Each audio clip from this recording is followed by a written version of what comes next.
Well, it is an honor to be here with Jennifer Butler, who is the Executive Director of the Montgomery County Workforce Development Board in Pennsylvania, someone I've gotten to know as a result of our work with the Pennsylvania Workforce Development Association, and most recently, an opportunity to work with our amazing staff. So, just want to say welcome, Jennifer. We're going to be obviously having a conversation about self care, but just welcome. Thank you. I look forward to the conversation.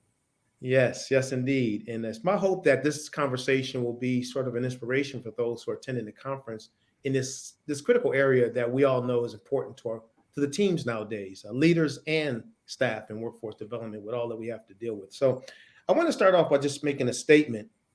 Um, and then I'm going to just ask if you get your thoughts on a few things, because one thing I say quite a bit is, it's very hard to pour into out to others when your tank is empty.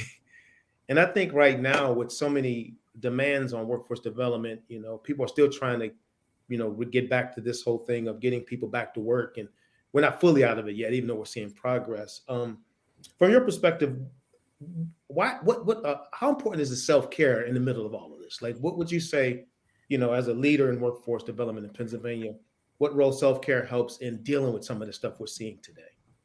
Well, I think to a great extent, self care has always been important in workforce development. And I Yeah. think, a lot of that is because we have dual responsibilities. We are responsible for the economic development in a community by working with our employers, but we are also responsible for every career seeker that is unemployed or underemployed, making sure that they have a path forward and that they have a livable wage.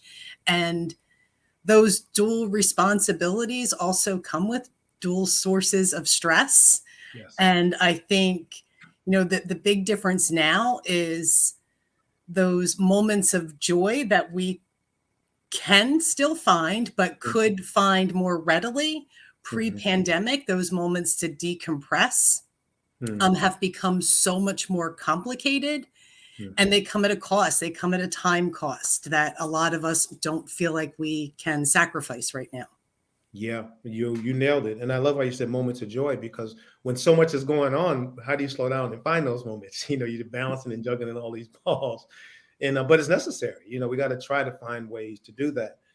In the midst of it, our clients are dealing with a lot of trauma, I'm sure, as a result of the pandemic. So we've heard this term secondary trauma response, where people kind of feel it, and another term is compassion fatigue, that people feel from time to time because of it. So my second question to you is, what do you see as challenges in self-care? We kind of mentioned it a little bit. What are some of the challenges to self-care in our industry that you see, workforce development? Yeah, and I think when you talk about compassion fatigue, I think also there's a lot of guilt Yeah. when it comes to self-care, particularly right now.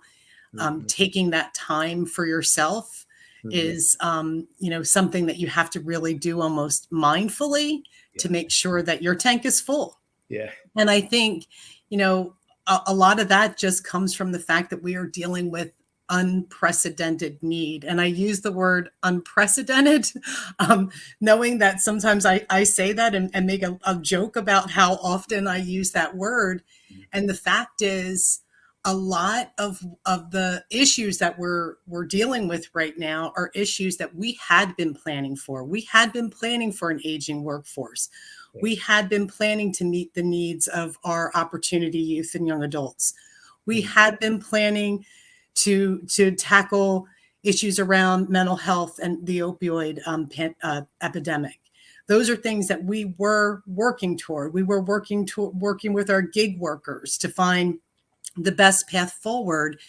And then all those best laid plans seemingly, and I say seemingly because I'm optimistic, came crashing down in March of 2020. Yes. And we found ourselves, having to really kind of think quickly to handle crises that just kept coming up and still to some extent are still coming up as we're also trying to replan that way forward. Yeah. And I'll tell you something. It's just, I remember March 2020 very well. My world came crashing down too, because everything just stopped, and we're business where we're interacting with people and training and coaching, and that all crashed because of it. So you just think about the effect of that time period on so many people. But fortunately, I would say in this industry, many of us came together and were able to do some neat things to kind of continue to inspire each other during those times, which is, thank goodness for that. So we had a chance to work with your team and come in and do some self-care training and think tanking and all kinds of fun. What are a few takeaways that you kind of got from our time together? And I know I loaded you with a lot, but I think for me personally, my yeah. greatest takeaway was that idea that self-care is not selfish. Yes. And when I go back to that concept of guilt, of when you try to find moments of joy or even moments to decompress and begin to think of all the needs that need to be filled at the same time, knowing that it's okay to take that minute. I know the exercise where you actually had us take a minute and some of us just couldn't even do that. That was a wake-up call for me, not just for me personally, but knowing how much of a struggle that was for our workforce team and our stakeholders and partners in Montgomery County, knowing that 1 minute was so difficult for so many of us to just take to breathe. I think was a wake-up call that all of us really needed at that time. So I'm grateful for that. I remember Terry said when we were asking for feedback, she said the most difficult time was the 60 seconds seemed to be a long time. It was the longest minute. I thought that was pretty neat. She says, yeah, but it's the truth. And again, it goes back to what I said in the session as well. And that is, we're in the helps industry. And when you're in the helps industry, all you do is help. I mean, you just constantly pour out. So to slow down, so wait a minute, let me look in this mirror. Hey, me too. What about me? So thank you. That was a really good takeaway from that session. And lastly, we are going to be sharing some this session at the Pennsylvania Workforce Development Association's conference, not in this context because of the time frame, but what would be some advice you would give to your peers throughout the state that are leading organizations as it relates to self-care, the need for it, and helping their teams to kind of put some systems in place, within their organizations?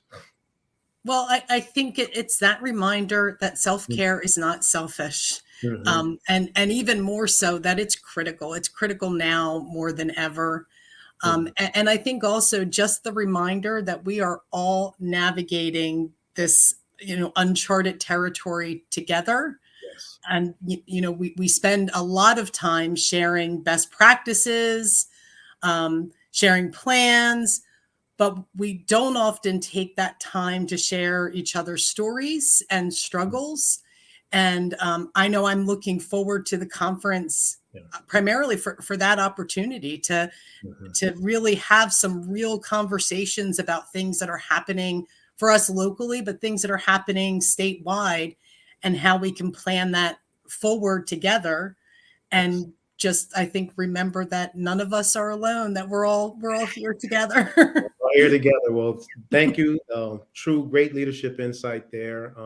I too, I train a lot at the conference, but I grow and learn too, and get energized by the interaction. So I'm looking forward to seeing you there again at the Pennsylvania Workforce Development Association. It's my hope that not just for the sake of our workshop, but in general, that self-care comes up in the conversations that various people may have and what they're doing to try to inspire each other, because like you said, we're all going through it together. So thank you so much, Jennifer, for your time. Absolutely. I know you're a busy lady, but I appreciate you taking time, and we'll see you soon.